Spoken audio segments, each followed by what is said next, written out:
안녕하세요. 영적인 삶에서 가장 중요한 질문 가운데 하나는 이것일지도 모릅니다. 왜 어떤 폭풍은 쉽게 지나가지 않는가? 여기서 말하는 것은 단순한 문제가 아닙니다. 반복되는 상황, 다시 돌아오는 위기, 아무리 노력해도 계속되는 압박에 대한 이야기입니다. 어느 순간 우리는 폭풍을 방해물로만 보지 않고 메시지로 읽는 법을 배워야 합니다. 왜냐하면 모든 폭풍이 파괴를 위해 오는 것은 아니기 때문입니다. 어떤 폭풍은 드러내기 위해 옵니다. 무엇을 아직 붙잡고 있는지, 무엇을 너무 오래 허용했는지, 누가 지금 배 안에 함께 있는지를 드러냅니다. 징계를 위한 위기와 노출을 위한 위기는 분명히 다릅니다. 이 차이를 분별하느냐에 따라 읽는 것이 달라지고 지켜지는 것이 달라집니다. 때로는 더 버티는 것이 지혜가 아니라 더 일찍 알아보는 것이 지혜일 수 있습니다. 무엇이 떠나야 하는지, 어떤 흐름이 계속되어서는 안 되는지, 겉보기에는 작아 보이지만 계속 두면 모든 것을 위협하는 것들을 인식하는 것입니다. 그래서 어떤 폭풍은 멈추지 않습니다. 하나님이 멀어졌기 때문이 아니라 아직 분별되지 않은 것이 남아있기 때문입니다. 또 어떤 폭풍은 잘못을 고발하기 위해서가 아니라 혼란 속에서도 하나님이 누구신지를 보여주기 위해 옵니다. 무너짐이 아니라 성장을 위해, 손실이 아니라 담대함을 위해 옵니다. 그래서 중요한 질문은 왜 이런 일이 일어났는가가 아니라 이 폭풍이 무엇을 보여주려 하는가입니다. 이 해석이 없으면 문제는 바람의 세기가 아니라 준비되지 않은 마음에 있습니다. 분별이 없으면 어떤 배도 가라앉을 수 있습니다. 필요할 때 주님을 부르지 않으면 어떤 항해도 위험해집니다. 부름 앞에서 한 걸음을 내딛지 않으면 건너편에 도착하더라도 경험은 남지 않습니다. 그리스도 안에 있는 사람에게 폭풍은 드문 일이 아닙니다. 연이어 찾아옵니다. 그래서 이 폭풍을 어떻게 마주할지 배우는 것이 무엇보다 중요합니다. 이제 말씀으로 들어가겠습니다. 요나서 1장 7절은 이렇게 말합니다. 선원들이 서로 말했습니다. 우리가 제비를 뽑아 이 재앙이 누구 때문에 왔는지 알아보자. 그들이 제비를 뽑았고 제비는 요나에게 떨어졌습니다. 이 이야기에 조용히 주의를 기울여 보세요. 이것은 매우 중요한 이야기입니다. 하나님께 순종하지 않기로 선택한 한 사람의 이야기입니다. 하나님은 그에게 분명한 사명을 주셨습니다. 명확한 부르심이었습니다. 그러나 그는 그것을 수행하고 싶지 않았습니다. 요나는 그 사명이 자신에게 맞지 않는다고 판단했습니다. 그가 하나님의 사랑을 전하라고 보내심을 받은 그 백성은 그 사랑을 받을 자격이 없다고 여겼습니다. 그는 모든 것을 공로의 기준으로 판단했습니다. 두려움도 함께 있었습니다. 여러 이유가 얽혀 있었지만 결정은 분명했습니다. 그는 가지 않기로 했습니다. 그는 하나님께 불순종하기로 선택했습니다. 그래서 그는 해안 도시로 내려갑니다. 욥바로 향합니다. 그리고 그곳 항구에서 다시 하나의 결정을 합니다. 스페인 타르시스로 가는 배의 표를 삽니다. 하나님께 받은 사명에서 도망치기 위해서였습니다. 요나는 배에 탄 후 아무 책임도 지지 않습니다. 그는 값을 치렀습니다. 짐을 나를 필요도 없고 배를 정리할 필요도 없습니다. 그는 단지 승객일 뿐이었습니다. 문제는 요나가 아니라 배의 선장에게서 시작됩니다. 선장은 알지 못했습니다. 그의 배 안에 하나님께 불순종하는 사람이 들어와 있다는 사실을 말입니다. 그때 하나님께서 바다를 흔드십니다. 큰 폭풍이 일어납니다. 배는 이제 침몰 직전에 놓입니다. 선장은 모든 책임을 지고 있습니다. 화물도 책임지고 배도 책임지고 승객과 선원들까지 책임지고 있습니다. 그는 그 폭풍이 평범하지 않다는 것을 느낍니다. 그 폭풍에는 메시지가 담겨 있었습니다. 그 메시지는 요나를 향한 것이 아닙니다. 요나는 이미 알고 있었습니다. 그 메시지는 선장을 향한 것이었습니다. 이 폭풍은 고발입니다. 당신의 배 안에 있어서는 안 될 누군가가 있다는 것입니다. 당신이 허락했고, 당신이 문을 열었고, 당신이 받아들였습니다. 그로 인해 배는 침몰할 위기에 놓였고 무고한 사람들이 위험에 처했습니다. 이 점을 깊이 생각해 보세요. 이것을 사탄의 역사로 돌리지 마십시오. 여기서 일어나는 일은 분명 하나님의 역사입니다. 하나님은 분명히 말씀하고 계십니다. 당신의 가정 안에, 당신의 사업 안에, 당신의 행동 안에, 당신의 사역 안에 있어서는 안 될 무언가가 있습니다. 이 상태가 계속되면 배는 가라앉습니다. 사업은 무너지고 가정은 깨어지며 공동체는 상처를 입게 됩니다. 이 폭풍의 목적은 분명합니다. 고발입니다. 선장은 그것을 깨닫습니다. 그리고 배를 살피기 시작합니다. 문제를 해결하려 합니다. 그가 가장 먼저 한 일은 짐을 바다에 던지는 것이었습니다. 짐이 문제는 아니었습니다. 무게가 문제도 아니었습니다. 문제는 요나의 존재였습니다. 삶에서 제거해야 할 것을 빨리 알아볼수록 잃는 것은 줄어듭니다. 선장은 나가지 않아도 될 것을 버리고 나가야 할 것은 남겨둡니다. 손실이 시작됩니다. 배는 잠시 안정되는 것처럼 보이지만 여전히 침몰의 위협 속에 있습니다. 그는 선창으로 내려가 잠들어 있는 한 사람을 발견합니다. 그를 깨워 말합니다. 이런 혼란 속에서 어떻게 잠을 잘 수 있느냐고. 그를 어둠에서 끌어내 갑판 위로 데려옵니다. 빛이 있는 곳으로 말입니다. 그리고 그곳에서 본문이 말하는 것처럼 제비를 뽑아 이 폭풍의 원인을 찾습니다. 요나는 고백합니다. 모든 원인은 나입니다. 나는 하나님께 불순종했습니다. 욥바로 내려갔고 당신의 배에 올랐습니다. 그는 분명히 말합니다. 이 폭풍이 멈추려면 나를 배에서 내보내야 합니다. 그는 뛰어내리지 않겠다고 말합니다. 스스로 생명을 끊지 않겠다고 말합니다. 폭풍을 멈추고 싶다면 당신이 나를 제거해야 한다고 말합니다. 선장은 두려움에 사로잡힙니다. 한 사람이 이렇게 큰 혼란을 일으킬 수 있다는 사실 앞에서 망설입니다. 그러나 요나는 단호합니다. 나를 내보내지 않으면 배는 가라앉습니다. 나는 여기 남겠습니다. 그리고 함께 가라앉을 것입니다. 선택은 당신의 몫입니다. 삶에 찾아오는 어떤 어려움들은 바로 이 구조를 따릅니다.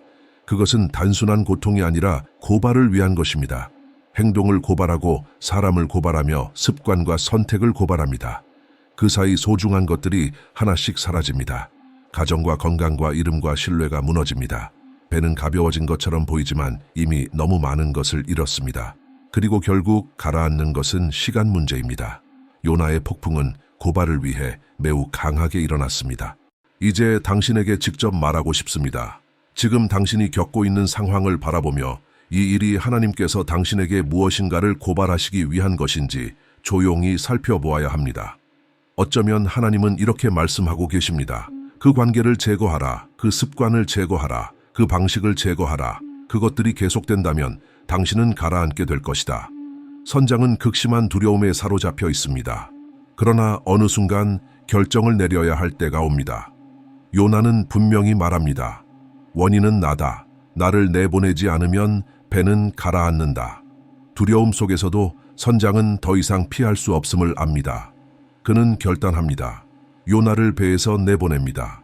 요나가 바다에 떨어지는 순간 배는 다시 항해를 이어갈 수 있게 됩니다. 이 장면은 우리에게 질문을 던집니다. 지금 당신이 겪는 위기와 폭풍이 혹시 고발을 위한 것은 아닌지 분별해야 합니다. 어떤 것들이 제거되지 않으면 이 폭풍은 멈추지 않습니다. 이 이야기는 선장에게는 좋은 결말로 끝납니다. 요나의 이야기는 계속되지만 지금 초점은 거기에 있지 않습니다. 중요한 것은 이것입니다. 고발의 목적을 가진 어려움을 이해하지 못한다면 당신의 삶과 당신의 일과 당신의 사역과 당신의 가정 안에 있는 것들이 제거되지 않는다면 배 전체가 가라앉는 것은 시간 문제입니다. 이제 또 다른 폭풍을 보겠습니다. 마가복음 4장 37절입니다. 큰 광풍이 일어나 물결이 배에 부딪혀 이미 배에 물이 가득 차게 되었습니다. 예수께서는 고물에서 베개를 베고 주무시고 계셨습니다. 제자들은 예수를 깨우며 말했습니다. 선생님, 우리가 죽게 된 것이 아무렇지도 않습니까? 예수께서 일어나 바람을 꾸짖고 바다에게 말씀하셨습니다. 잠잠하라, 고요하라. 바람이 그치고 아주 잔잔해졌습니다. 이번에는 상황이 다릅니다.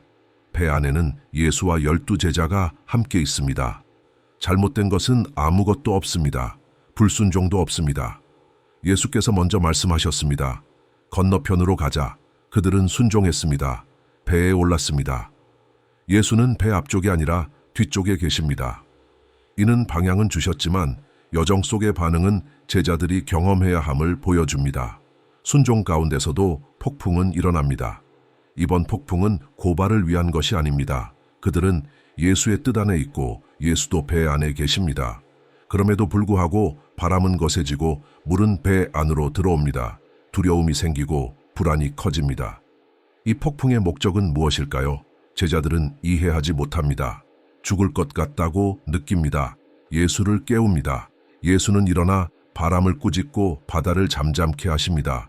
모든 것이 고요해집니다. 그때 제자들은 서로 말합니다.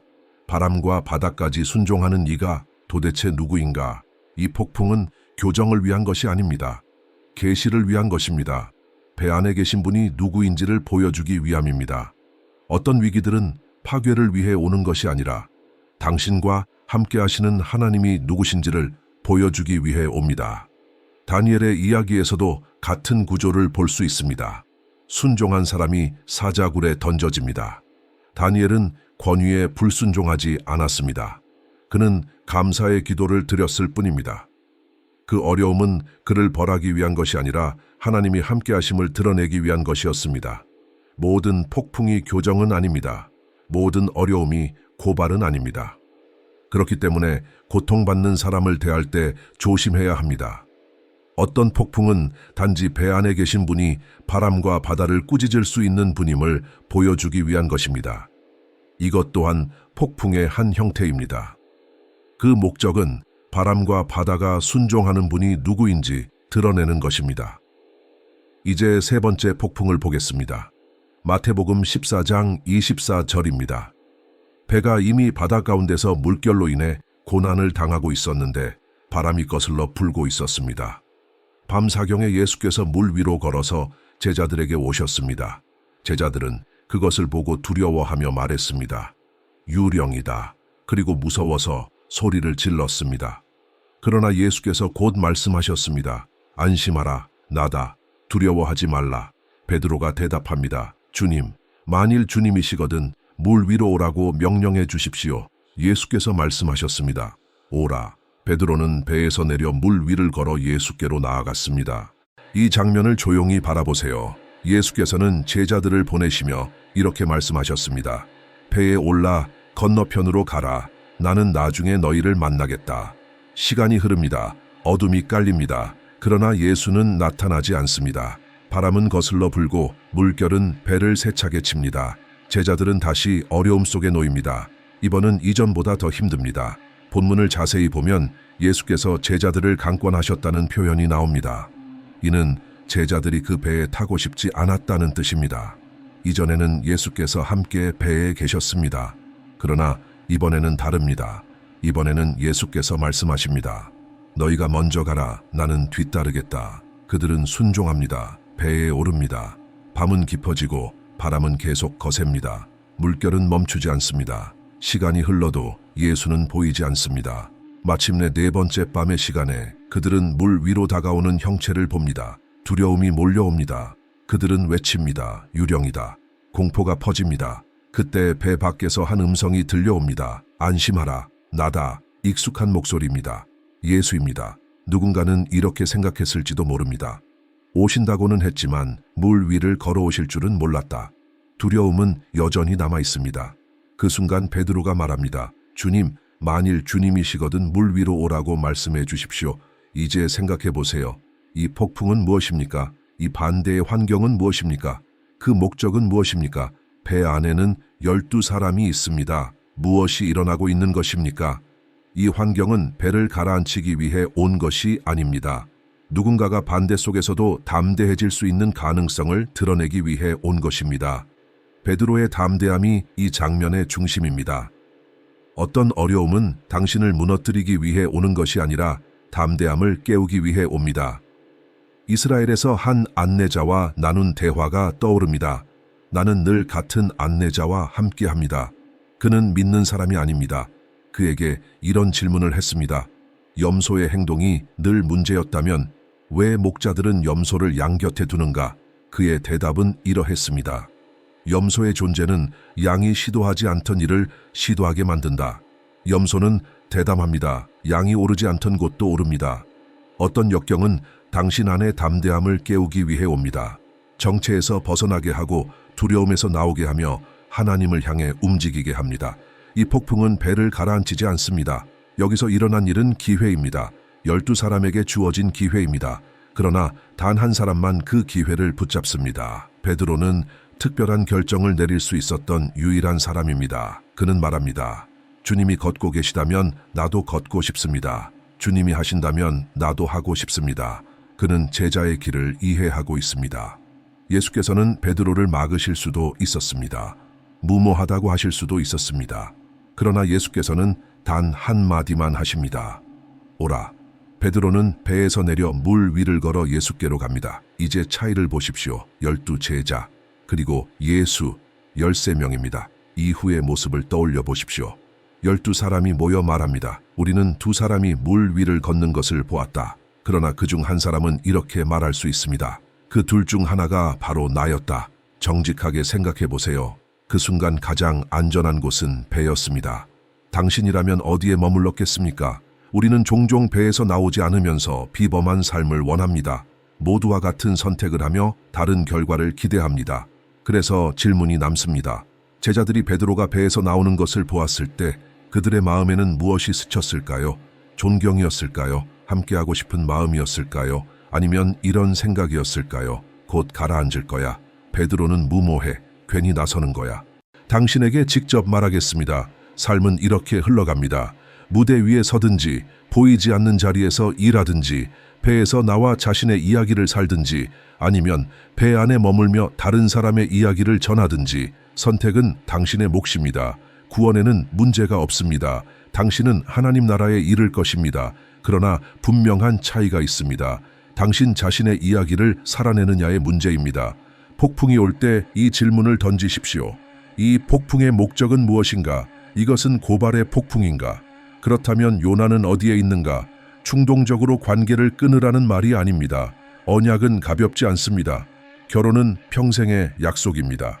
중요한 것은 분별입니다. 그렇다면 이 폭풍은 무엇인가? 어쩌면 제거를 위한 것이 아니라 하나님의 능력을 보여주기 위한 것일 수 있습니다. 그분은 바람과 바다를 꾸짖으시는 분입니다. 혹은 이 폭풍은 담대함을 깨우기 위한 것일 수도 있습니다. 어떤 폭풍은 당신을 담대하게 만들기 위해 옵니다. 염소를 떠올려 보십시오. 그들은 멈추지 않습니다. 움직입니다. 시도합니다. 그 존재는 양을 움직이게 합니다. 시도하지 않던 것을 시도하게 만듭니다. 삶의 어떤 어려움은 당신 안의 담대함을 깨우기 위해 찾아옵니다. 안주함에서 나오게 하고 두려움에서 벗어나게 합니다. 때로는 관계의 위기가 파괴를 위해 오는 것이 아니라 성장을 위해 옵니다. 책임을 지게 하고 돌보게 하며 가정을 지키게 합니다. 삶의 다른 영역도 마찬가지입니다. 모든 것을 대신 해결할 수 있지만 직접 나서야 할 때가 있습니다. 행동하는 것, 책임지는 것, 일어서는 것, 이 폭풍의 목적은 분명합니다. 당신을 담대하게 만드는 것입니다. 우리는 담대한 사람들을 필요로 합니다. 담대함은 무모함이 아닙니다. 하나님의 방향 안에서 움직이는 용기입니다. 이제 마지막 폭풍을 보십시오. 사도행전 27장 18절입니다. 거센 폭풍 속에서 배는 심하게 흔들렸습니다. 다음 날 그들은 배를 가볍게 하기 시작했습니다. 셋째 날에는 자신들의 손으로 배의 장비를 바다에 던졌습니다. 여러 날 동안 해도 별도 보이지 않았고 폭풍은 계속되었습니다. 살 수 있다는 희망이 사라져 갔습니다. 오랫동안 아무도 먹지 못했습니다. 그때 바울이 모두 가운데 서서 말합니다. 그는 이 항해를 처음부터 경고했음을 말합니다. 그러나 곧 모두에게 용기를 내라고 권합니다. 아무도 생명을 잃지 않을 것이라고 말합니다. 그 이유를 설명합니다. 그날 밤 그가 섬기는 하나님의 천사가 그에게 나타났습니다. 그리고 말했습니다. 바울아, 두려워하지 말라. 네가 반드시 가이사 앞에 서야 한다. 그리고 하나님께서 너와 함께 항해하는 모든 사람의 생명을 내게 주셨다. 바울은 하나님을 신뢰한다고 말합니다. 모든 일이 말씀하신 그대로 이루어질 것이라고 말합니다. 그러나 그는 분명히 말합니다. 우리는 반드시 어떤 섬에 이르게 될 것이다. 14번째 밤에 아드리아 바다에서 이리저리 밀려가던 중 자정 무렵 선원들은 육지가 가까이 있음을 느꼈습니다. 측량해 보니 20길이었고 조금 더 가서 다시 제니 15길이었습니다. 바위에 부딪힐까 두려워 배 뒤쪽에서 4개의 닻을 내리고 날이 밝기를 기다렸습니다. 그러나 어떤 선원들은 배에서 도망치려 했습니다. 그들은 닻을 내리는 것처럼 가장하며 작은 배를 바다에 내렸습니다. 그때 바울이 백부장과 군인들에게 말합니다. 이 사람들이 배에 남아있지 않으면 당신들은 구원을 얻을 수 없습니다. 그러자 군인들은 그 작은 배의 줄을 끊어 바다로 떨어뜨렸습니다. 날이 밝아오자 바울은 모두에게 음식을 권했습니다. 그는 말했습니다. 오늘은 여러분이 기다리며 아무것도 먹지 못한 채 열매 날짜에 되는 날입니다. 바울은 계속 말합니다. 그러므로 무엇이든 조금이라도 드십시오. 이것은 여러분의 생명을 위한 것입니다. 여러분의 머리카락 하나도 상하지 않을 것입니다. 그는 이렇게 말한 후 떡을 가져다가 모두 앞에서 하나님께 감사하고 떼어 먹기 시작합니다. 그 모습을 보자 사람들의 마음에 용기가 돌아옵니다. 그리고 모두가 함께 먹기 시작합니다. 그 배에는 모두 276명이 타고 있었습니다. 충분히 먹은 뒤 그들은 배를 가볍게 하기 위해 밀을 바다에 던집니다. 날이 밝자 그들은 그 땅을 알아보지 못했지만 해변이 있는 한 만을 발견합니다. 그들은 그곳에 배를 대어 좌초시킬지 의논합니다.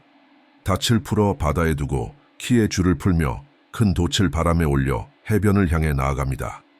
그러나 두 물길이 만나는 곳에 이르러 배는 걸려버립니다. 배의 앞부분은 움직이지 않게 되었고 뒷부분은 파도의 힘으로 부서지기 시작합니다. 그때 군인들은 극단적인 생각을 합니다. 죄수들이 도망치지 못하도록 모두 죽이자는 생각입니다. 그러나 백부장은 바울을 살리고자 하는 마음으로 그 계획을 막습니다. 그리고 수영할 수 있는 사람들은 먼저 바다로 뛰어들어 육지로 나아가라고 명령합니다. 나머지 사람들은 널빤지나 배의 조각들을 붙잡고 뒤따릅니다. 그 결과 모두가 무사히 땅에 이르게 됩니다. 이제 주의 깊게 보십시오. 이것이 마지막 폭풍입니다. 요나의 폭풍에서는 배가 계속 항해했습니다. 제자들의 폭풍에서는 예수께서 바람을 꾸짖으셨습니다. 마태복음에서는 베드로가 물 위를 걸었습니다. 그러나 여기서는 배가 부서집니다. 여기서는 사업이 무너집니다. 관계가 끝납니다. 사랑하는 사람이 떠납니다. 이 폭풍은 더 깊은 단계에 속합니다. 이것은 성숙한 사람들을 향한 폭풍입니다. 대개는 앞선 3번의 폭풍을 이미 지나온 사람들입니다. 이 폭풍은 가볍지 않습니다. 아무에게나 오지 않습니다. 여기서는 짐만 잃는 것이 아닙니다. 배 자체를 잃습니다. 사람들이 헤어지고 사람들이 세상을 떠나고 직장을 잃고 기업이 무너지고 사역의 방향이 바뀝니다. 이 폭풍은 파괴의 힘을 가지고 있습니다. 그러나 한 가지는 분명합니다. 이 폭풍은 당신을 파괴하지는 못합니다. 이 점을 이해해야 합니다. 당신이 겪은 폭풍이 결혼을 무너뜨렸을지라도 당신 자체를 무너뜨리지는 못했습니다. 사업을 무너뜨렸을지라도 다시 일어설 수 있는 능력을 빼앗지는 못했습니다. 질병이 가족을 데려갔을지라도 당신을 데려가지는 못했습니다. 그러므로 고난의 교훈을 배워야 합니다. 준비되지 않으면 어느 순간 무너질 수 있습니다. 제거해야 할 것을 제거하지 않으면 배는 가라앉습니다. 불러야 할 때 주님을 부르지 않으면 배는 가라앉습니다. 부름받았을 때 담대히 나서지 않으면 당신은 건너편에 도착할 수는 있지만 경험은 남지 않습니다. 그럼에도 불구하고 모두는 해변에 도착합니다. 젖은 몸으로, 떨리는 몸으로, 그리고 그들은 불을 피웁니다. 바울이 젖은 나무를 모을 때 그 속에서 독사가 나와 그의 손에 달라붙습니다. 독이 있는 뱀입니다. 그러나 바울은 그 뱀을 불 속에 털어버립니다. 사람들은 바라보며 말합니다. 이 사람은 정말 불운하다. 익사하지는 않았지만 몸을 말릴 틈도 없이 또 다른 위기가 왔다. 이것을 배우십시오. 그리스도 안에 있는 사람에게 폭풍은 부족하지 않습니다. 연이어 찾아옵니다. 그러므로 그 폭풍을 대하는 법을 배우십시오. 나는 이것을 압니다. 그리스도 안에서 당신은 이미 이겼습니다. 그러니 이렇게 분별하십시오. 고발을 위한 폭풍이 오면 그 메시지를 이해하십시오. 하나님의 능력을 보여주는 폭풍이 오면 그 의미를 이해하십시오. 담대함을 깨우는 폭풍이 오면 그 부르심을 이해하십시오. 그리고 손실을 가져오는 폭풍이 오면 손실은 감수해야 합니다. 그러나 이것을 기억하십시오. 당신의 삶은 하나의 전투로 끝나지 않습니다. 이 전쟁은 언젠가 이길 싸움이 아닙니다. 당신은 이미 그리스도 예수 안에서 이긴 사람입니다. 지금 이 순간 기도의 자리로 당신을 초대하고 싶습니다. 형식이 아니라 영적인 결단으로 말입니다. 이 메시지를 들으며 폭풍 한가운데에 서 있을 수도 있고 지쳐 있을 수도 있고 분별이 필요할 수도 있고 힘이 필요할 수도 있고 그저 평안이 필요할 수도 있습니다. 어디에 있든지 잠시만 마음을 가라앉히고 이 기도를 그대로 받아주십시오. 하나님 아버지, 지금 이 순간 이 말씀을 듣고 있는 이 사람을 주님 앞에 올려드립니다. 주님은 마음을 아십니다. 지나온 폭풍을 아십니다. 잃어버린 것과 부서진 것과 아직 아픈 것까지 주님은 모두 알고 계십니다. 주님, 지금 이 사람을 찾아와 주십시오. 사도행전에서 바울을 통해 말씀하신 것처럼 배는 잃었지만 생명은 잃지 않았던 그 은혜를 지금 이 사람에게도 허락해 주십시오. 부서진 것이 미래를 결정하지 않게 하시고 가라앉은 것이 사명을 지우지 못하게 하여 주십시오. 이 폭풍이 고발을 위한 것이었다면 분별을 주시고 주의 능력을 보여주기 위한 것이었다면 믿음을 굳게 하시고 담대함을 깨우기 위한 것이었다면 용기를 부어주십시오. 그리고 손실이 있었다면 주님의 은혜로 이 사람을 붙들어 주십시오. 예수님, 지금 이 순간 아직 주님을 유일한 구주로 모시지 못한 사람이 있다면 지금 마음을 열도록 초대합니다. 조용히 이렇게 고백해 보십시오. 예수님, 제 삶을 주님께 드립니다. 주님의 은혜가 필요합니다. 죄를 용서해 주시고 제 삶의 주인이 되어 주십시오. 이미 주님을 믿고 있다면 지금 이 시간 믿음을 새롭게 하여 주십시오. 결단을 회복하게 하시고 말씀을 향한 갈망을 되살려 주십시오. 날마다 주님과 더 가까워지며 조금씩 그러나 분명하게 성숙한 사람으로 자라가게 하여 주십시오. 모든 이해를 뛰어넘는 평안이 지금 이 사람을 덮게 하시고 성령께서 위로하시고 새 힘을 주시길 원합니다. 이 길을 혼자가 아니라 주님과 함께 걷게 하여 주십시오. 아멘. 이 메시지가 당신의 마음에 도움이 되었다면 채널 구독을 부탁드립니다. 당신의 구독은 이 말씀이 더 많은 사람들에게 전해지도록 돕는 귀한 선택입니다. 이 메시지가 분별을 주었고 위로가 되었고 방향을 제시했다면 구독을 통해 이 여정을 계속 함께해 주십시오. 또한 가능하다면 댓글로 마음에 남은 부분을 나누어 주세요. 당신의 고백과 당신의 한마디가 다음에 이 말씀을 만날 누군가에게 위로와 깨달음이 될 수 있습니다. 곧 다시 이 자리에서 만나 말씀 안에서 함께 걷고 함께 자라가며 주님 다시 오실 그날을 소망하며 나아가겠습니다. 여기까지 함께 했다면 당신에게 꼭 전하고 싶은 말이 있습니다. 지금 어떤 길을 걷고 있더라도 주님은 당신을 떠나지 않으셨습니다. 겸손히 마음을 돌이킬 때 성령께서 조용히 당신을 안아주십니다. 오늘 그렇게 하세요. 부디 자신을 포기하지 마세요.